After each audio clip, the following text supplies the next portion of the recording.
Salut les amis, ça fait plaisir de vous retrouver pour une vidéo de VTT. Je pense que là tu l'as déjà compris, rien qu'à voir le casque assez massif que j'ai revêtu ce matin. Aujourd'hui je ne vais pas faire des sentiers naturels comme j'en ai l'habitude et non, je vais découvrir quelque chose de totalement nouveau. C'est un bike park, le Evo Bike Park à Digne-les-Bains. Ça tombait bien, il était ouvert et moi j'étais là, donc banco, allons découvrir tout ça. Quand je vois les vélos et les riders qui sont là, je me dis que je vais me sentir très minable. Mais bon, hein, c'est une découverte, c'est une première pour moi. Let's go!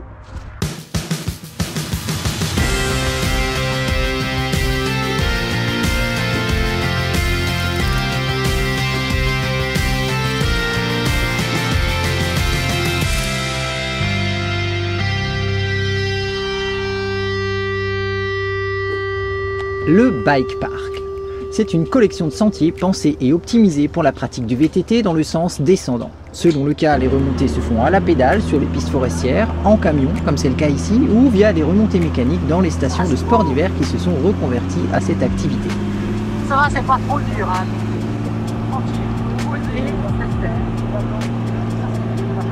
La journée se découpe en cycles qui se répètent. On monte avec l'un des camions, on descend sur l'une des pistes, puis arrivé en bas, on attend le prochain camion et c'est reparti pour un tour. Ça y est, on est arrivé en haut après des slaloms pas très physiques hein, du coup, puisque c'est le 4x4 qui nous a monté. Ça se coupe bien comme il faut. Voilà le plan des pistes. Voilà, nous on a fait le shuttle jusque là-haut. Et maintenant, moi je vais faire une piste bleue. Hein. Lentement parce que d'abord je vais faire une reconnaissance pour voir un petit peu le niveau général de la chose et puis j'ai pas l'habitude de ce genre de piste donc on va y aller tranquille, les départs sont juste là. Dirty Wave, c'est celle-là que je vais essayer. Let's go.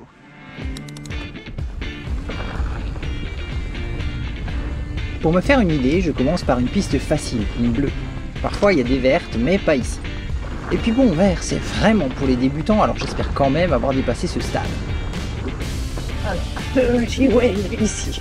D'accord, il y a des embranchements et des aiguillages. Muy interessante. Dès les premiers mètres, on remarque que les sentiers sont fortement travaillés. Ce qui me surprend, c'est que partout où c'est possible, il y a des virages relevés et surtout des appels pour décoller. Ok, d'accord. En même temps, on va pas se mentir, ça met un peu de piment dans la sauce. Ok, fine. Un petit peu de caillasse. Purée, ça change des sentiers naturels, hein. C'est hyper shapé. Ça, normalement, tu sautes. Ah ouais, c'est quand même... même la bleue, elle est vachement branchée saut. Ok, ça c'est un saut. Ça aussi, oh, putain. Oh.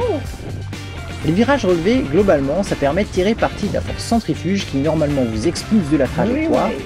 Là, grâce à la vitesse, on peut remonter dans le virage sans avoir à ralentir. On peut même en prendre si on sait pumper. Mais comme on n'en trouve pas légion dans les sentiers de randonnée, je préfère y aller mollo quand même. Je dois reconnaître qu'on se prend assez vite au jeu. Quant au saut, c'est une découverte complète pour moi. Je vois l'idée, on utilise l'appel pour décoller, puis on atterrit avec grâce un peu plus loin. Enfin ça c'est de quoi ça a l'air vu de l'extérieur. Ouais. Moi sur le vélo j'ai plutôt l'impression que je vais faire un looping à chaque fois et me retrouver cul par-dessus tête embroché dans un arbre. Bref, ça fait pas super envie. Alors comme on est sur une piste bleue, les appels restent raisonnables et on peut enrouler tous les sauts sans risque. Ce que je fais la plupart du temps. Ouh, avec la vitesse ça passe mais je saute pas. C'est un passage. À ce stade, ça fait quelques 5 ou 6 minutes que je roule et je me dis que finalement, ça passe. Comme ça peut, mais rien d'insurmontable. Et c'est évidemment là qu'une demi-seconde d'inattention va m'envoyer au tapis. Ah bah je me suis rétamé la gueule, j'ai perdu l'avant, je pense que j'ai trop allégé. En fait non, j'ai simplement mal géré ma trajectoire. La roue avant est passée au-dessus du virage relevé, pas bien grand à cet endroit, il faut bien reconnaître, et là, vol plané. Pas de bobo, mais ça calme. Bon, j'ai rien, ça va. Bon, bah, j'ai pété mon chest mount. Je vais ranger la GoPro, j'en cherche un autre. Je crois que j'en ai un deuxième. Et puis, bah, je filmerai la suite une autre fois. Tout va bien. Allez, on continue.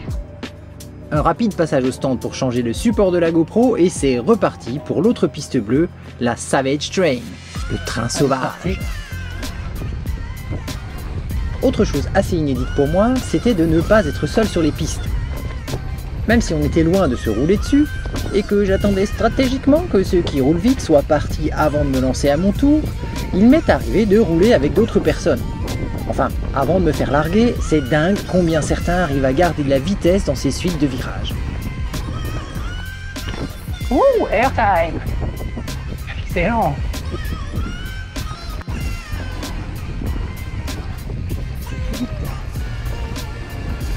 J'ai aussi pu goûter au plaisir subtil d'être derrière quelqu'un de légèrement moins rapide que moi, si ça existe, et d'avoir à tâter les freins un peu plus souvent que je n'aurais voulu. Pas forcément facile de doubler, ni de se rendre compte qu'on ralentit quelqu'un derrière soi d'ailleurs. Ah, ça fait partie du jeu.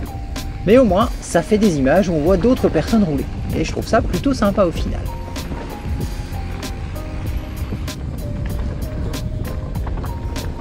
Après quelques descentes, je me sens plus en confiance, les trajectoires sont plus fluides et je commence à me prendre à ce petit jeu. Est-ce qu'il ne serait pas l'heure de monter un peu le niveau et d'aller voir une descente rouge?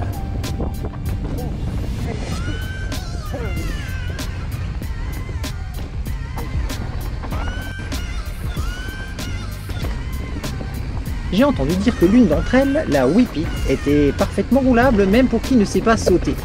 Oui, parce qu'un whip en VTT, c'est une figure que l'on fait pendant qu'on saute, qui consiste à placer son vélo à plat en l'air avant de le redresser pour atterrir en toute beauté. Oui, parce que sinon, catastrophe.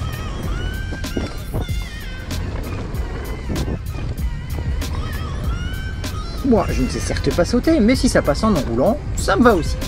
Allons voir ça. Nice! Merci! C'était tout nul! D'entrée de jeu, la différence est frappante avec la piste bleue. Les tables sont beaucoup plus hautes, beaucoup plus longues et les appels bien plus verticaux. Whip it. Bon, j'y vais doucement parce que pour l'instant, je ne la connais absolument pas. Ah ouais, c'est des belles tables déjà. Mais je me laisse pas impressionner. J'arrive même à faire décoller un petit peu Popeye, un peu de vitesse, une petite impulsion facilitée par les pédales automatiques et hop, ça décolle.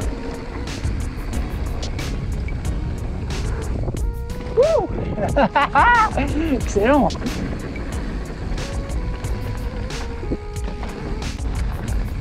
Combien de vitesse il faut pour sauter ça? Enfin, oui, ça décolle, mais un peu n'importe comment.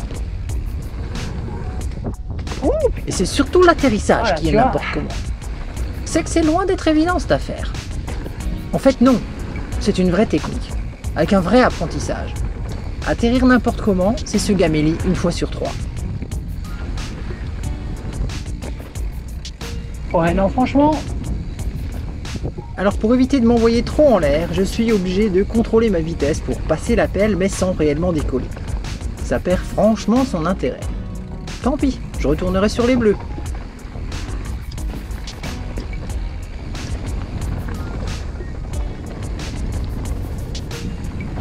Ouais, quand t'as pas le niveau...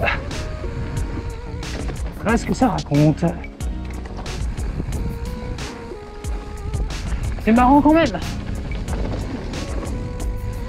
Pour la petite histoire, malgré ma technique complètement pourrie, mon temps sur cette descente est classé numéro 10 chez les femmes sur Strava.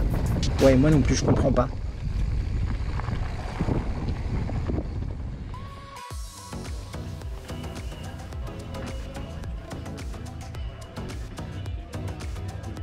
Ça y est, c'est la pause déj, tous les riders sont sur la queue pour avoir à manger, des nouilles.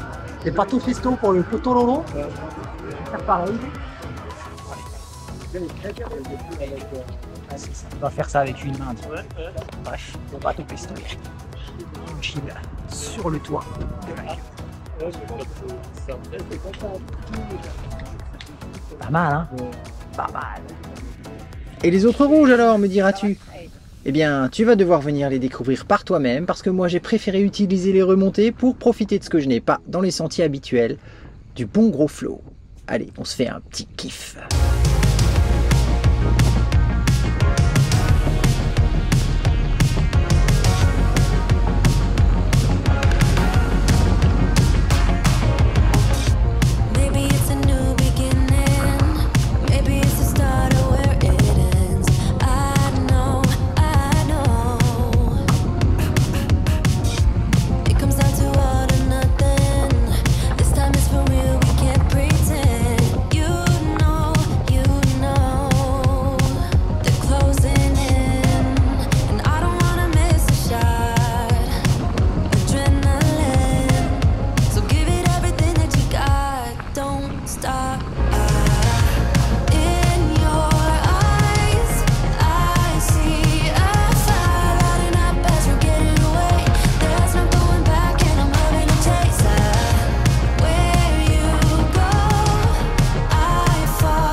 Toi aussi, ouais.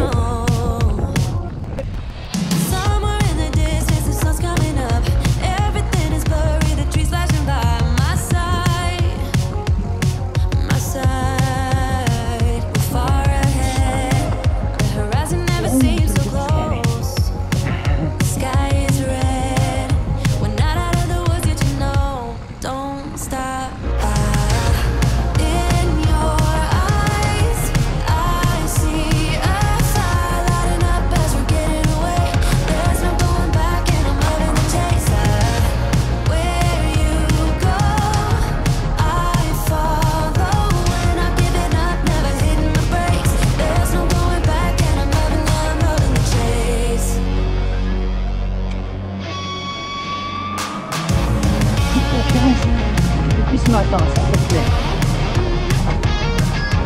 Après, c'est aussi le fait de savoir un peu ce qui t'attend dans la piste.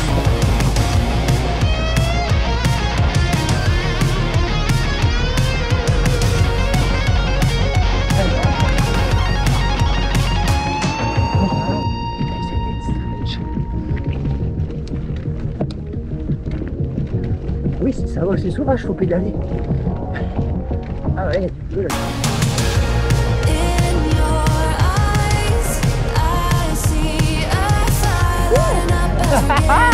Excellent.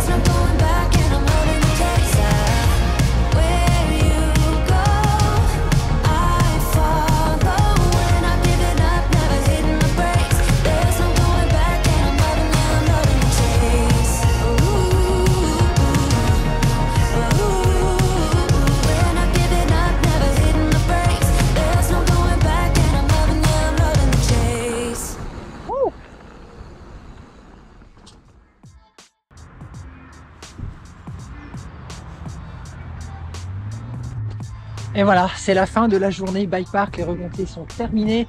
Il est presque 6 heures. J'ai fait une dizaine de remontées à peu près. Paradoxalement, tu passes plus de temps dans le camion à monter que sur les pistes à descendre. C'est assez rigolo. Mais c'était très ludique, vraiment très sympa. Alors j'avais entendu parler de ce bike park un petit peu à droite et à gauche. Je me suis un petit peu renseigné. On disait qu'il était assez, le niveau est assez relevé. Bon, alors j'ai aucune expérience, mais effectivement, pour des pistes bleues, moi je trouvais que c'était déjà pas mal. Pas d'obstacle technique particulier, mais énormément de sauts et d'aériens à maîtriser que je ne maîtrise évidemment pas du tout. Donc moi j'étais pas tellement super à l'aise, mais bon, à force de répéter les descentes, ça vient quand même tranquillement. Ça me change radicalement évidemment des sorties que je fais dans les sentiers de randonnée et les itinéraires balisés VTT, FFC. Là ça n'a rien à voir, c'est plus un parc d'attractions à côté où au lieu d'avoir un petit wagon sur le Grand 8, eh bien tu as ton vélo, puisque voilà, c'est du cyclisme assez particulier, tu ne me fais pas aller monter. À mon sens, il me manque une petite saveur du coup, puisque je trouve que tu as moins le goût de l'effort dans la bouche quand tu arrives en haut. Et les descentes, en tout cas me concernant, c'était quand même beaucoup plus relax que les montées que tu fais par ailleurs. Bref, c'était bien sympa. Je continue quand même de penser que je préfère les sentiers plus naturels à ces pistes shapées. Comme tu l'as vu d'ailleurs, je me suis gentiment merdouillé à la première descente. En cause, le virage relevé, où j'ai sorti la roue du virage relevé, ce qui fait que fou, partie direct, tapis. Bon, voilà, ok, on apprend comme ça ne s'est pas reproduit, après ça allait plutôt bien. Bref, j'ai passé une bonne journée, c'était vraiment bien sympa, la météo nickel, on n'a pas eu de pluie, c'était top, mais je pense que j'en ferai pas tout de suite. Allez, j'espère que cette vidéo t'a plu, tu connais l'histoire, n'hésite pas à t'abonner, à liker, à partager si tout ça, ça t'a amusé, si t'as appris quelque chose, si toi aussi t'as envie de venir, si ça t'a diverti.